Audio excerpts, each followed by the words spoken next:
చిన్న వయసులో చాలా మంది జీవితం విలువ తెలియక మోసపోతున్నారు. మొన్న 6వ తరగతి చదువుతుందట అమ్మాయి, 8వ తరగతి పిల్లాడు లేపుకెళ్ళిపోయాడట. 6వ తరగతిలో 10వ తరగతిలో వీళ్ళకి లేచిపోవడం అంటే ఏం తెలిసింది వీళ్ళకి?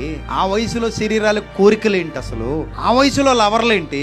మీ ఆడపిల్లల వాట్సాప్లు చెక్ చేయండి, తెలియకపోతే మీ మగపిల్లల వాట్సాప్లు చెక్ చేయండి. 10వ తరగతి 8వ తరగతి 9వ తరగతి చదువుతున్న వాళ్ళు ఫోన్లు ఏమైనా పక్కకు పోయి మాట్లాడుకుంటున్నారా? దుప్పటి కప్పుకుని ఏమైనా ఫోన్లు మాట్లాడుకుంటున్నారా? ఫోన్లో ఎవరితో చాటింగ్లు చేస్తున్నారు, ఎవరితో మెసేజ్లు చేస్తున్నారు? చెక్ చేసుకోండి ఒకసారి. పనికి మాలిన ఫోన్లు అన్ని చేస్తుంటారు ఈ ఫోన్లు పట్టుకొని. జాగ్రత్త, వాళ్ళకి తెలీదు. చిన్నపిల్లలు, వాళ్ళ వయసు ఇంకా రాలేదు. ఈ వయసులో తప్పుల మీద తప్పులు చేసేసి సరిగా 18 ఏళ్లు నిండే సమయానికి జీవితాన్ని ఏం చేసుకుంటున్నారు వీళ్ళు? పాడు చేసేసుకు. చదువు పోద్ది. ఆ తీసిపోయినోడు ఎక్కడో అమ్మేసి పోతాడు, అక్కడ జీవితం పోయింది. ఇక్కడ కుటుంబంలోకి మళ్ళీ తిరిగి రానివ్వరు, అన్ని పోయి ఒంటరైపోతారు. ఆ తర్వాత వేశ్యలుగా జీవితాలు గడుపుతున్న వాళ్ళు కూడా చాలా మంది ఉన్నారు. ఆత్మహత్యలు చేసుకుని చచ్చిపోయిన వాళ్ళు కూడా చాలా మంది ఉన్నారు. కాబట్టి నా ప్రియ తమ్ముళ్ళు చెల్లెమ్మలు, జీవితం విలువ తెలుసుకోండి, పోతే మళ్ళీ రాదు.